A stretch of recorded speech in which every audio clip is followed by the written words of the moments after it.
রাত 3টার দিকে প্রেমিকার ফোন ওয়েটিং। ফোন ধরতেই তাকে বললাম, ওয়েটিং কেন? তখন তার উত্তর, জয় তুমি কি আমাকে সন্দেহ করো? তখন আমি বললাম, আরে না, সমস্যা থাকতেই পারে, এখানে সন্দেহের কি আছে? কয়েকদিন আগে দেখলাম যমুনাতে ছিঁড়াফাটা প্যান্ট পরা এক ছেলের সাথে হাত ধরে ঘুরে বেড়াচ্ছে। এগিয়ে গিয়ে বললাম, এই ছেলেকে। সে উত্তর দিল, জয় তুমি কি আমাকে সন্দেহ করো?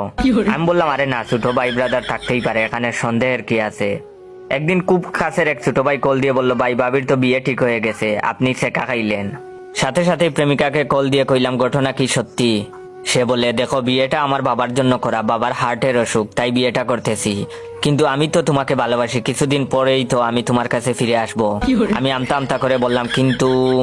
সে উত্তর দিল, দেখো আমি ভার্জিন, আর তোমার কাছে আমি ভার্জিন হিসেবেই ফিরে আসব। আমি বললাম, কিন্তু? আমার বলার আগেই সে উত্তর দিল, কিন্তু কি? তুমি কি আমায় সন্দেহ করো?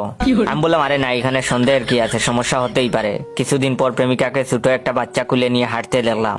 আমি এগিয়ে গিয়ে বললাম, এই বাচ্চাকে? সে উত্তর দিল, এই বাচ্চা আমারই, কিছুদিন আগেই হয়েছে। আমি আমতা আমতা করে বললাম, কিন্তু তুমি তো বলেছিলে। আমি বলার আগেই সে উত্তর দিল, দেখো জয়, হঠাৎ কি করে যেন কি হয়ে গেল আমি আসলে বুঝতে পারিনি। বিশ্বাস করো, আর কখনো এমন হবে না, এইটাই শেষ বাচ্চা।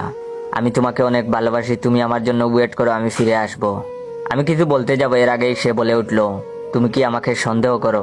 আমি একটা স্কুল দিয়েছি এবং সেই স্কুলে বাচ্চাদের পড়াই, পড়াতে ভালোই লাগে। একদিন সেখানে আমার প্রেমিকা এসে উপস্থিত, সাথে 4-5টা বাচ্চা।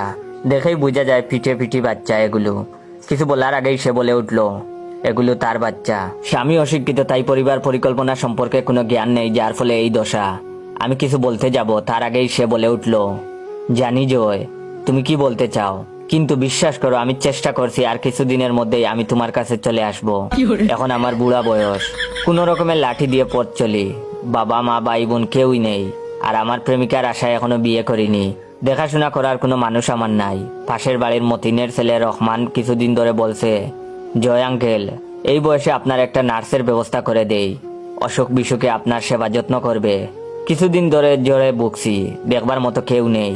রহমান একটা নার্সের ব্যবস্থা করে দিয়েছে, সেই আমার সেবা যত্ন করছে টুকটাক। মেয়েটা দেখতে বেশ সুন্দর, যৌবন থাকলে বিয়ে করতাম।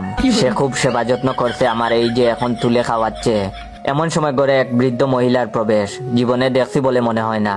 নার্সকে বললাম, তুমি কন্টিনিউ করো। এমন সময় সেই বৃদ্ধা এগিয়ে এসে বলল, জয় এই ছিল তোমার মনে, তুমি আমার জন্য ওয়েট করতে পারলা না, অবশেষে তুমি কিনা একটা মেয়ের বয়সী মেয়েকে। জয় আমার ভাবতেও কষ্ট হচ্ছে, তোমার ভালোবাসা এতটাই নগণ্য যে আর কতদিন অপেক্ষা করতে পারলা না।